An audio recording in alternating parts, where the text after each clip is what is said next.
Pak Ahmad, selamat siang. Alhamdulillah pada hari ini kita kembali lagi. Tentunya ada proses itu prima. Nah, kita akan mencoba mengulik kembali terkait dengan modul-modul yang sudah pelajari selama 1 bulan terakhir, Pak. Kali ini kebetulan kegiatannya adalah wawancara dan juga sebetulnya ada kelompok dari provinsi bisa. Nanti mungkin saya akan melihat bagaimana prosesnya yang memang ada penilaian untuk pasca di dari mulai saya seperti itu. Baik, Pak, baru siap ya? Baik, yang pertama kita terkait dengan refleksi untuk modul putusan yang sudah Bapak pelajari kemarin ya, Pak. Nah, berdasarkan pemetaan yang Bapak sudah lakukan, nah kira-kira bagaimana Pak hal yang mempengaruhi proses pengambilan keputusan yang dilakukan oleh Bapak? Berdasarkan wawancara kemarin, 2 orang kepala sekolah itu kita sudah bisa memetakan bahwa sering terjadi di sekolah itu ada pengambilan keputusan yang mengandung dilematika maupun baik. Jadi hal yang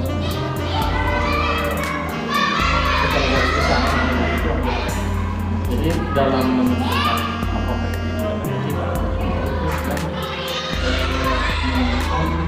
itu benar atau salahnya kasus itu benar salah. Nah, terkait dengan hal tersebut, Pak, dari hasil yang kita sudah lakukan, apa nih yang perlu dikembangkan ataupun perlu dievaluasi terkait dengan bagaimana pengambilan itu dibuat? Yang perlu dikembangkan mungkin ini, Pak. Jadi saya melihat bahwa dalam mengambil keputusan kadang kepala sekolah itu hanya melibatkan guru saja, ataupun tidak melibatkan sama sekali sesuai dengan kewenangan tidak. Betul. Jadi yang perlu dikembangkan dalam sebelum mengambil keputusan, sebaiknya bisa membicarakan dengan semua komponen yang ada di siswa sendiri.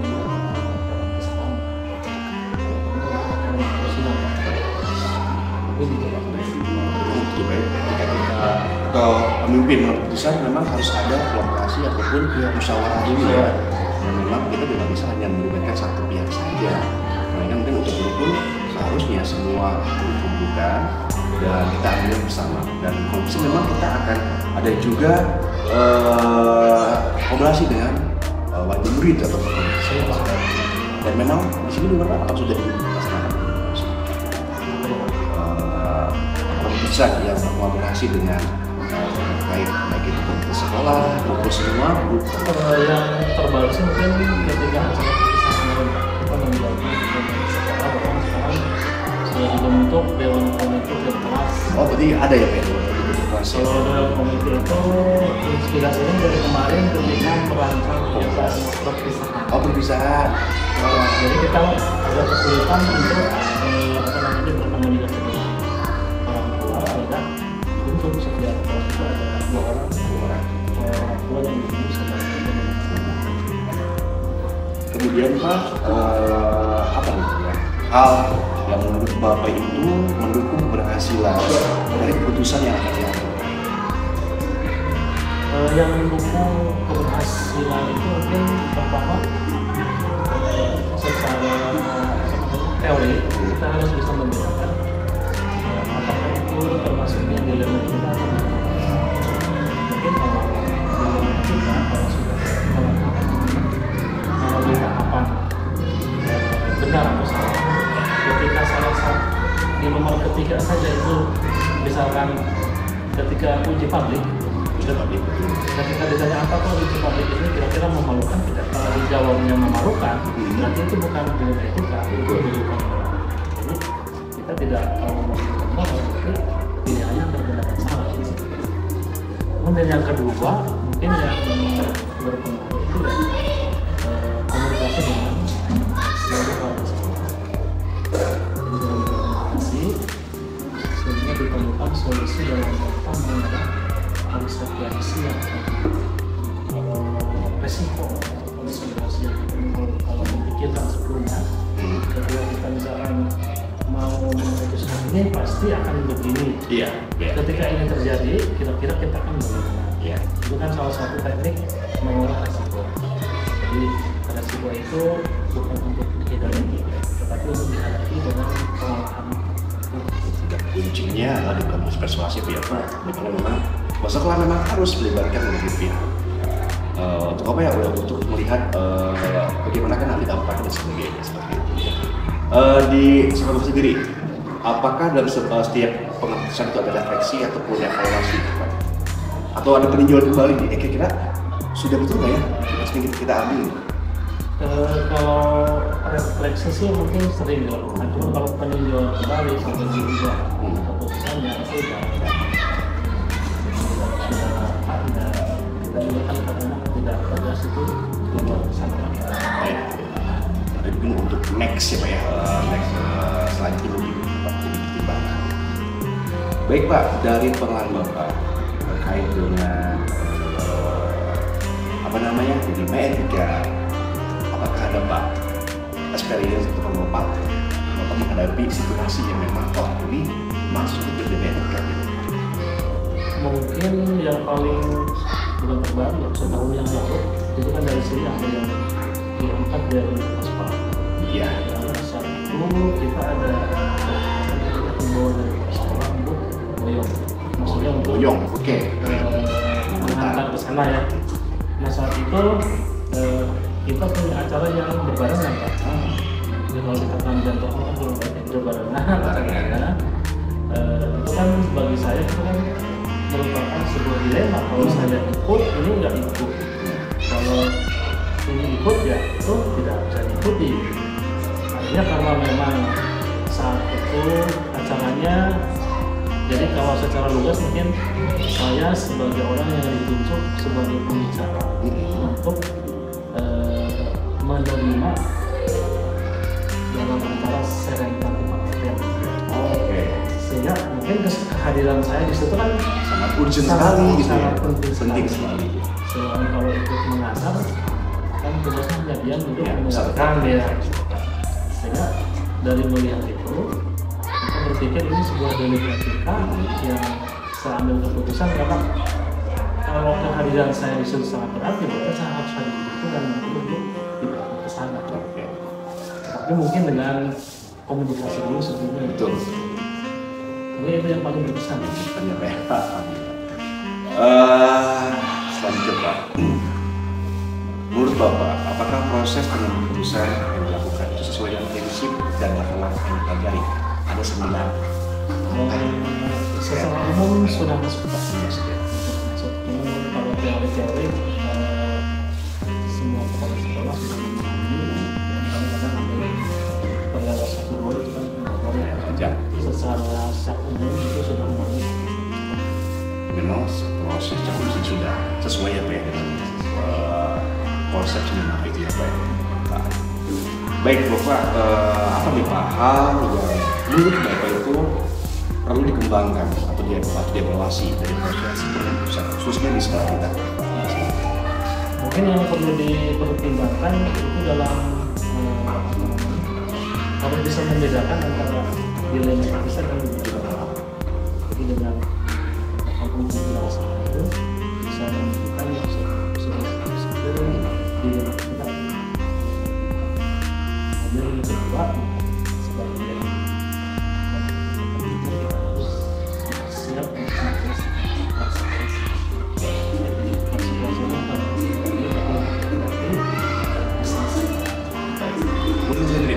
apa sih perbedaan antara etika dan ujian moral yang paling banyak? Kalau dilema etika itu adalah sebuah keadaan kita dihadapkan kepada dua hal yang berbeda. Tetapi kalau kita mengambil sebuah keputusan itu tidak bertentangan dengan hukum, ya, kode etik, dan apabila kita melakukan, kita itu tidak berdampak pada hal yang serius. Kalaupun kita mengambil salah satunya dan satunya jadi korban, kan, itu adalah sebuah konsekuensi. Tetapi kalaupun kita mengambil keputusan itu secara hukum itu tidak melakukan hukum, kemudian salah kode etik, saya sih juga tidak mengerti, sehingga tidak akan beropsi untuk Itu genetik ya. kita ya. Sedangkan bujukan moral ya sesuatu hal yang sudah jelas benar dan salahnya. Kalau begini salah, kalau begini benar. Cuman ketika kita mengambil yang benar itu adalah hal yang bagus. Ketika kita mengambil yang salah pun ya, kita tidak akan ada konsekuensi kan. Tetapi sebagai orang yang punya memori dan dasar ekonomi sejak kecil ya, film itu ada hal yang mudah untuk diambil sebetulnya. Kita yang mengambil yang benar. Ya. Ya menurut kita paling tepat nih gitu ya. Kalau bujuk kan berbeda ya Pak ya. Memang ada konsekuensi hukum di dalamnya ketika kita mengambil. Iya Pak.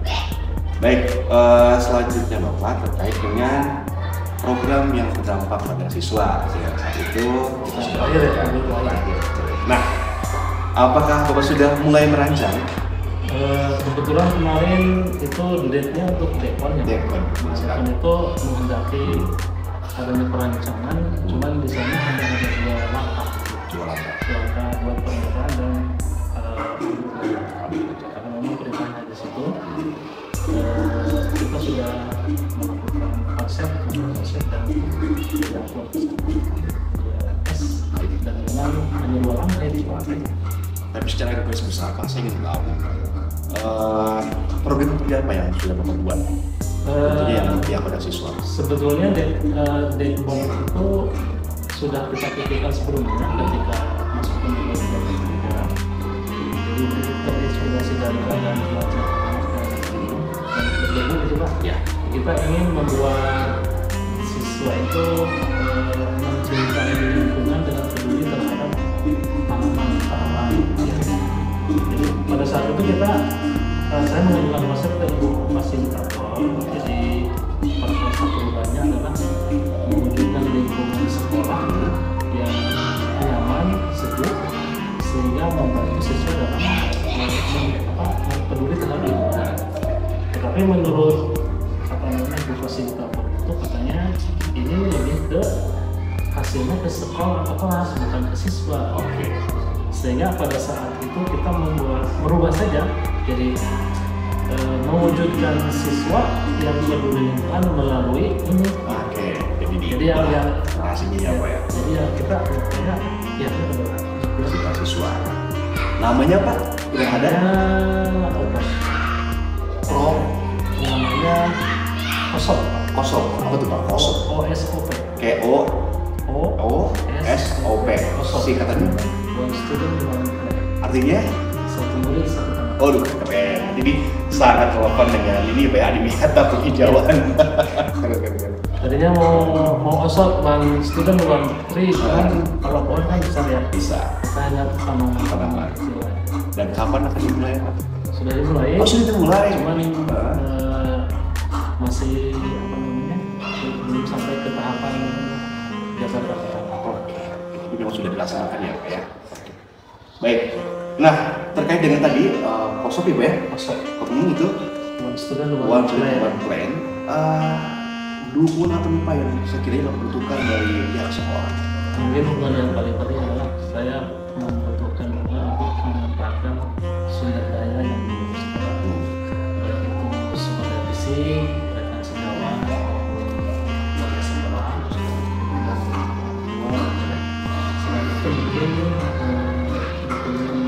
sumber daya fisik yang lain adalah keadaan lingkungan keras yang akan kita pakai. Selanjutnya mungkin kita butuhkan dari kepala sekolah untuk misalkan apakah saya boleh menggandeng tanaman yang digantung di sana atau sekiranya mengganggu mobilitas itu kita akan cari cara lain. Sudah cuman belum putuskan. Oh, belum ada putusannya. Kita pernah mencoba membuat pot-pot di depan, cuman kayaknya mengganggu mobilitas itu Pak. Mobilitas. Kita terpaksa menggunakan tempat lain untuk yang penting kan siswa terbelajarkan untuk kosong itu.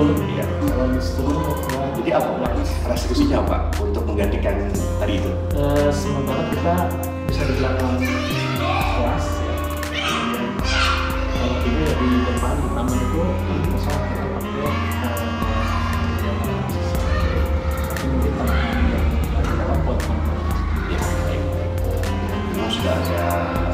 gede ya Pak ya. Partai lain memang belum tempat melakukan. Tantangan Pak terkait dengan program itu tadi apa Pak yang dirasakan?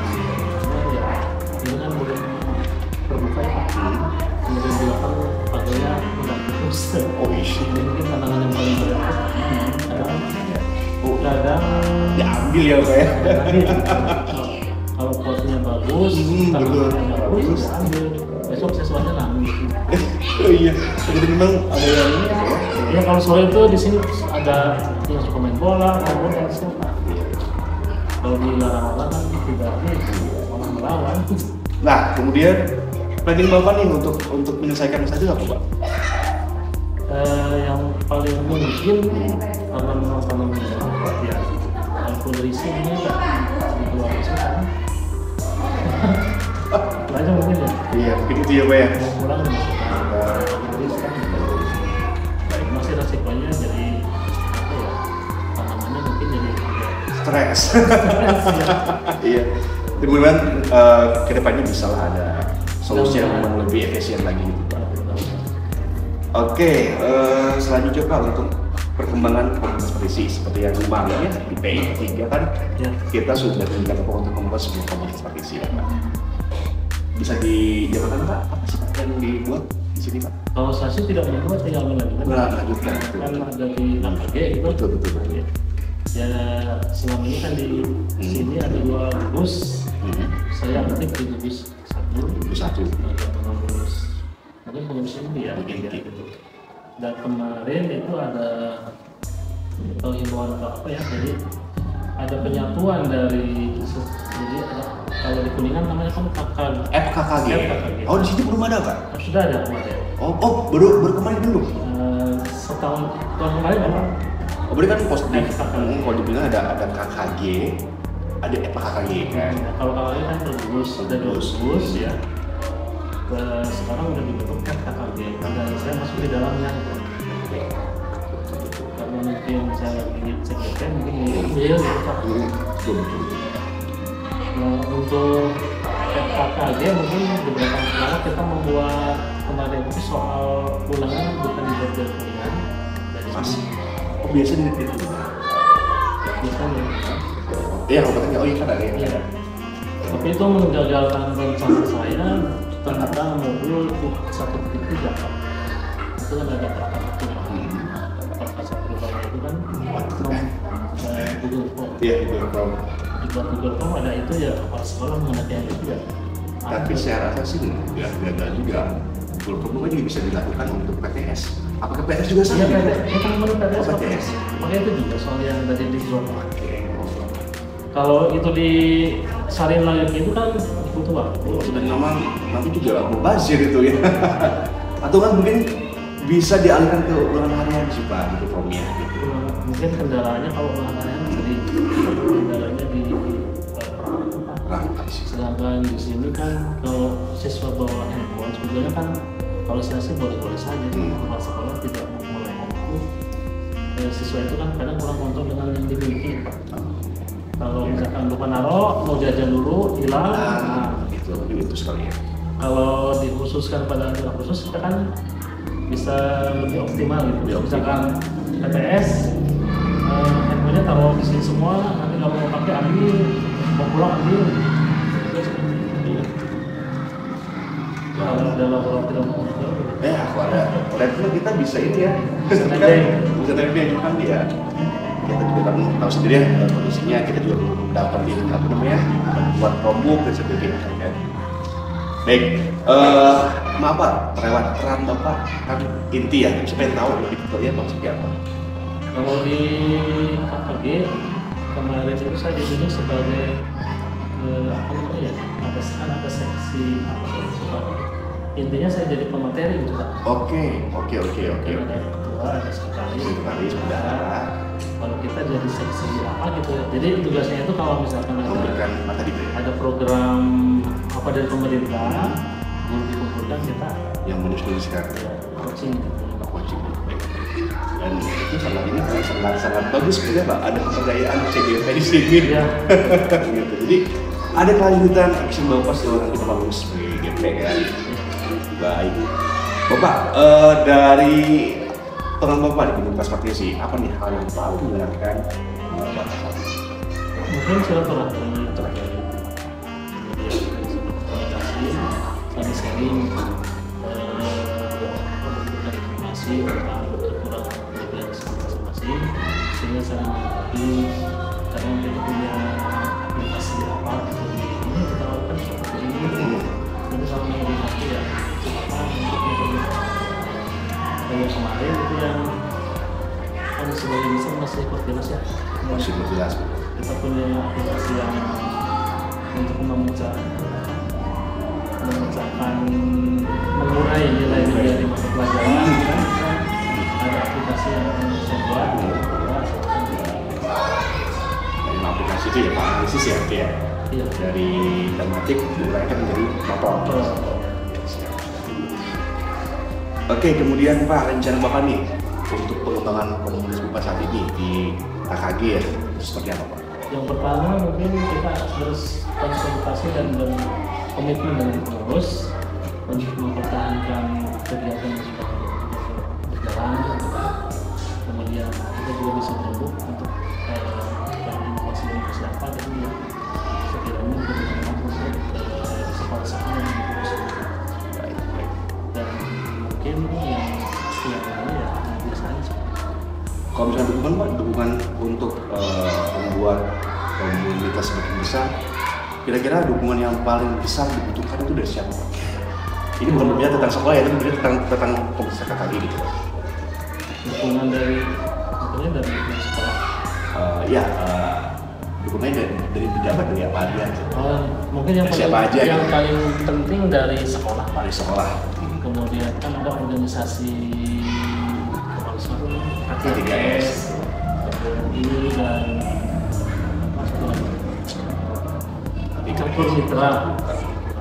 Kita butuh support terutama dalam yang paling sulit itu kalau kita sedang kan segala sesuatu kan butuh dana ya Pak. Nah, betul. Nah, untuk pendanaan itu kan kita membutuhkan penekanan dari daerah sehingga itu lancar didapatkan dan kegiatan berjalan. Tapi apakah sudah ada komitmen Pak dari K3S untuk apa ya, ada seperti event untuk KKG itu sudah ada? Sudah ada. Ini kalau komitmen dari musim mungkin punya komitmen disepakati sekian. Apakah dibedakan? Kan ada KKG Kudus, ada KKG ya? Dibedakan Pak. Kalau di satu, kalau sekolahnya ada biasanya dibebankan indikatornya dengan jumlah murid. Iya. Muridnya banyak berarti iya. Sesuaikan dengan ini ya. Jumlah murid. Mungkin terakhir Pak, di refleksi saya ingin tahu dari semua modul yang sudah dipelajari, mulai dari filosofi sampai dengan organisasi. Nah, mana modul yang Bapak paling paling Bapak rasakan bahwa ini saya banget nih gitu? Mungkin yang paling menggugah dan membanggakan saya itu yang modul satu tentang filosofi. Di situ ada pembenaran yang salah yang salah terus Dia paling berkesan secara menyembuhkan aplikasi baik. Kemudian yang paling ingin saya lakukan itu budaya positif. karena saya melihat bahwa budaya positif itu adalah sangat berpengaruh terhadap perilaku siswa, terutama kan sekarang kita sangat butuh melalui budaya positif itu mudah-mudahan itu sebuah kebiasaan baik. Dan saya meyakini bahwa kalau kebiasaan itu berlanjut dan seperti kebiasaan kita melakukan, contohnya Pak yang paling negatif mungkin merokok ya. Oh iya. Tadinya kan tidak merokok, kemudian kan susah dilepas kan. Nah, saya ingin siswa di sini pun memiliki kebiasaan yang positif yang nantinya akan menjadi karakter yang sudah lepas ya. Sehingga filosofi tadi tentang sekolah sebagai tempat bersemi itu betul-betul kita Ya. tentunya budaya yang baik. Ya baik sih. Ya sudah dengan pikir tidak lantar. Itu yang tadi yang paling berkesan dan paling Bapak kuasain. Nah sedangkan yang paling Bapak ingin lebih ganti lagi karena masalah saya belum maksimal di dalam modul tersebut. Mungkin modul-modul lain Pak yang lebih ke kepemimpinan sebagai kepala seperti pemberdayaan aset. Karena selama ini saya tidak pernah menyentuh itu karena memang kita hanya bertugas untuk memanfaatkan ini kan hanya di kita ingin menggali lebih bagaimana caranya untuk biar lebih paham dan tidak. Baik Pak Ahmad sudah selesai, terima kasih banyak. Mudah-mudahan tadi yang terakhir ya Pak bisa lebih baik lagi karena sebagai CGP tentunya akan diambil untuk calon pemilu PGP, jadi kita memang harus bisa lebih paham lagi tentang hasil. Terima kasih Pak. Bapak terima kasih, ini seperti biasa ada yang kita tangan, kemudian pulsanya Pak ya. Oh, di rumah biasa di pas hari Minggu aja dibawa. Baik. Terus ini mau dibawa? Ya, dibawa. Yang mau di. Itu gue ini nggak udah ada betul. Yang dibawa yang di sekian. Hah? Yang lewat. Oh udah ke saya ya? Udah. Nggak usah. Nggak usah kada. Jadi kan stikernya yang kita sekian ya. Sama nanti saya minta ini foto sama yang ini.